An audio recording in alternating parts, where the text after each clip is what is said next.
Alors, il ne t'aura probablement pas échappé que cette année nouvelle est faite de 3 2 et un 0, bien sûr. Bon, c'est remarquable quand même. Alors, faisons un petit exposé de la situation via les nombres archétypes de cette nouvelle année et puis aussi des deux précédentes, c'est-à-dire depuis 2020, année historique et hystérique, s'il en est.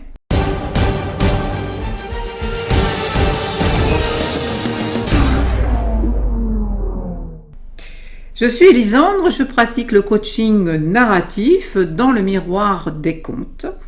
J'accompagne à dissoudre le karma négatif, familial, social et à réinventer ton histoire en découvrant et en actant tes potentiels inconscients.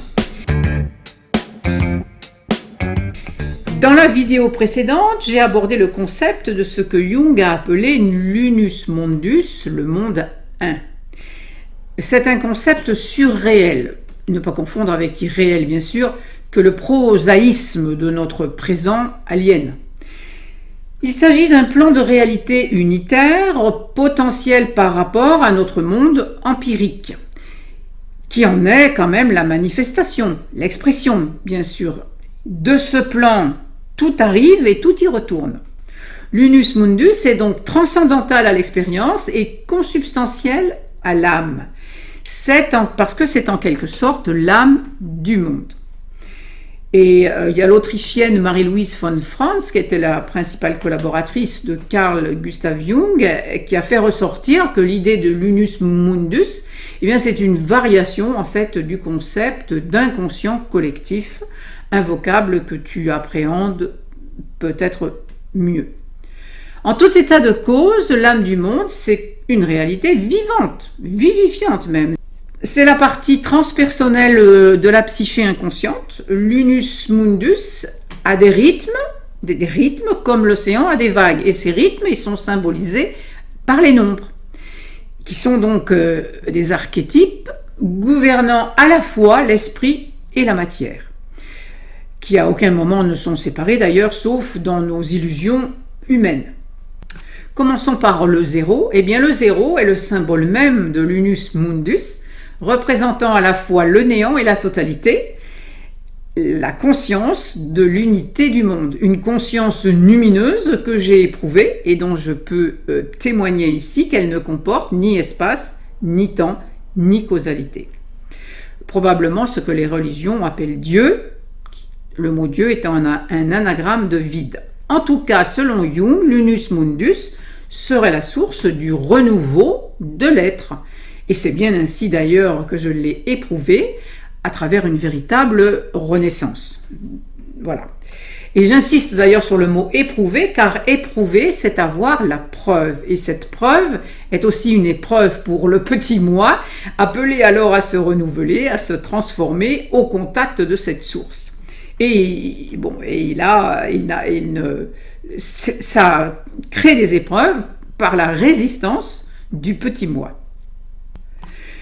Alors, toujours selon Jung, la communication du conscient et de l'inconscient collectif, unus mundus, donc, permet le devenir de l'individu.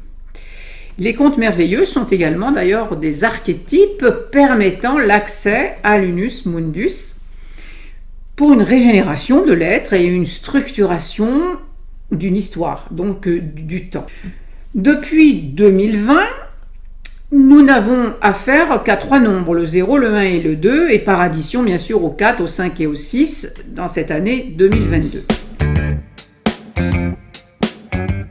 2020 était déjà un nombre curieux avec 2 x 2, 2 x 20. L'addition donne le nombre 4 qui est au négatif un archétype de cristallisation et d'enfermement à tous les niveaux.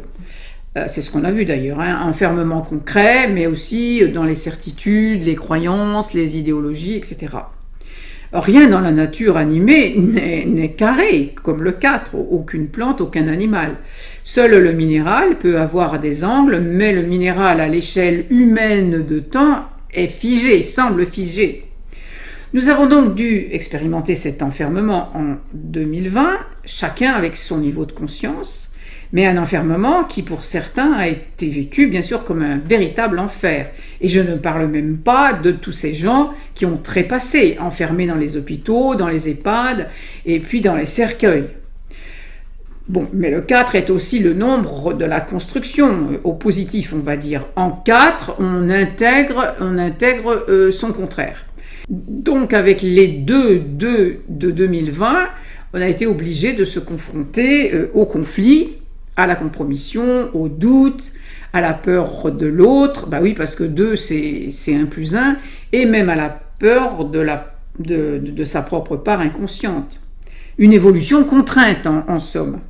Alors au positif, eh bien, les 2 représentent les alliances, les contrats, mais ceux-ci doivent être évidemment régulièrement révisés, mis à jour. Et puis le 2 est associé au diable. Et pour tous, c'est bien lui qui est apparu cette année-là, lui qui a divisé, controversé, rejeté, planifié. Eh bien, le diable est l'ombre de Dieu, a dit Nietzsche. Bon, voilà, et l'œuvre du diable est nécessaire.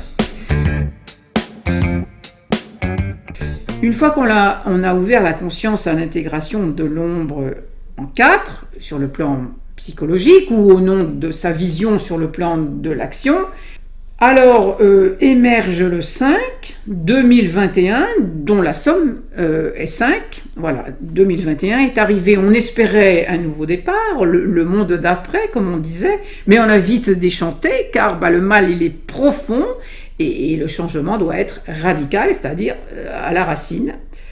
Le diable veut notre âme. Mais le 5 est le nombre de l'homme, de l'humain donc, qui lui résiste. Le nombre 1 symbolise la première manifestation à partir du 0, de l'unus mundus, donc, et c'est ce qui devient visible, le 1, c'est la vérité qui commence à poindre en 2021. Les cartes sont rebattues, de nombreuses associations et groupes, collectivités se sont formées, c'est-à-dire que les 2 se sont organisés pour faire émerger du nouveau, avec le 1, donc pour faire front face au diable qui divise. Et nous voici donc arrivés en année 6 avec 2022, 3-2 qui annonce à la fois beaucoup de conflits, de résistance, mais aussi beaucoup de nouvelles alliances. Le conflit est nécessaire pour le changement, même s'il n'est pas agréable. Le conflit provoque une tension des contraires et la tension entre 2 termes qui s'opposent, elle est génératrice d'énergie pour redécouvrir le 3e terme qui réconcilie. Chacun d'entre nous ne peut réconcilier les contraires qu'en passant de la logique du « ou » exclusive à celle du « et » inclusive. Alors voilà donc ce que propose 2022. 2022, donc, c'est 3 fois 2 égale 6, je le répète, et 6, eh bien, c'est la même racine que sexe. Alors, on a contacté la quintessence dans le 5, et bien maintenant, on l'a fait descendre dans le 6, dans les tripes, parce que le 6, c'est un ventre, Et le 6, c'est le nombre de l'harmonie. Alors donc, il pourrait y avoir en 2022 une épidémie d'amour, cette fois. Plus les consciences s'éveillent à la présence du diable avec les divisions, la guerre, l'apartheid, et plus ils découvrent Dieu, puisque c'est l'autre facette de la même pièce, Dieu et diable. Dieu qui est vide, et donc plein de possibilités. Alors, as-tu compris pourquoi l'œuvre du diable est nécessaire? Dis-le dans les commentaires. Mais évidemment, pourquoi il ne faut pas lui vendre son âme? Car le diable ne tient jamais ses promesses. Alors, à bientôt dans cette vidéo.